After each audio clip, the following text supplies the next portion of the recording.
Okay, well, what else does a terrain have? We've got some materials on it and some height and things. What we could use is some trees, right? And so built into the terrain is this tree generator type system. So if I click in here to this paint trees, you'll see this is where I can go ahead and add some trees. But right now it says no trees defined. So we have to again, like we selected these textures, define some trees. So I'm going to click Edit Trees and Add Tree. And we see Please assign a tree. So we need a tree prefab. So we click this little button next to there. And the standard assets came with 4 trees by default. Now you can go find more trees to download. And I should probably stop here real quick and say, be very careful when you download things from the Unity store. There's going to be things that are for older versions of Unity. Just make sure it's compatible with the newer version that we have. So anyhow, I'm going to type tree and nothing comes up because I think they're labeled as broadleaf, and maybe there's a conifer. I don't know what the 4th one is. I'm sure there's a 4th one. I'll go ahead and pick the conifer. Why not? And so I'm going to double click on that, and now then I have to hit this little add button down at the bottom here. Very important step. Now I can actually even add, let's go ahead and add the broadleaf as well. So I'm going to go up here, same steps, type in the word leaf. I'll take this broadleaf, I'll add, and now I can switch between these 2 trees as I'm adding trees. So let me start with the conifer. So I'm going to just kind of get in here. Again, all these brush settings, right? We can make a really big area of trees. I can keep the density down because what's going to happen is it's going to fill this area with trees based on our density. We can have the tree height and kind of the upper height and lower height.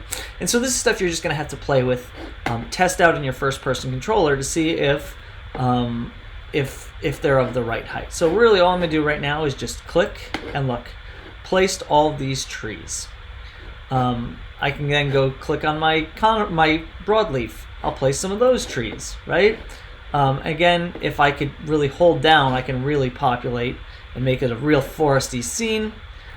Just like the other one, if we hold shift, we can remove trees. I'm going to hit Command Z. And if we hold down the control button and have one of these selected, I can just remove the certain type of tree, right? But let's check out what I did here and see what happens. So I have all these trees, and I'm going to click play, and here I am in a dark forest, my sphere ahead of me. And the one thing to know about these trees, right, is I can't walk through a tree. I can't even walk into the tree. Yeah, I'm just basically bouncing off the side because of the size of the tree. But right, oh, there we go. You saw me get hung up there. So that's how trees work.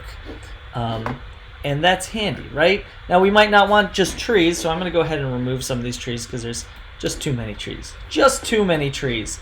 What if I wanted some grasses? Now I have this grass material texture, right? But that's not the same as what I'm talking about. So if we go next to paint trees to this paint details, we can actually add some grasses in much the same way. So if we go down to edit details, add a grass texture, click on the detail texture button here. I'm going to look for frond, right? And I have these grass fronds here. I'll go ahead and pick this one, I guess. And I can leave everything else as is. Hit the add button. We have this. I have my brush. I go ahead and I paint some grass, right? And we can kind of zoom in and start to see what this grass is. And now this is a neat capability of grass. When I hit play, right, you're going to see the grass is actually kind of moving with this wind. Now I'm sure there's a way to edit this wind and stuff. I don't even know offhand. I don't use this enough. But that's something kind of neat to think you could add. You know, you might have some purpose for adding some grass to your thing instead of just having the default texture. Now remember, everything you add boosts up the CPU, right, the processing. So you have to be a little judicious. But most things that are built in this terrain system are built in a way to facilitate not having to kill your GPU, right, or CPU. One other thing I wanted to show about this grass texture is there was this one little checkbox here called billboard. And that's going to be a concept that we're going to be talking about a lot and figuring out. When you billboard something in 3D, it means it's always facing the viewer. It's always facing the camera. And that is because the grass is actually just a two-dimensional grass that's put on there.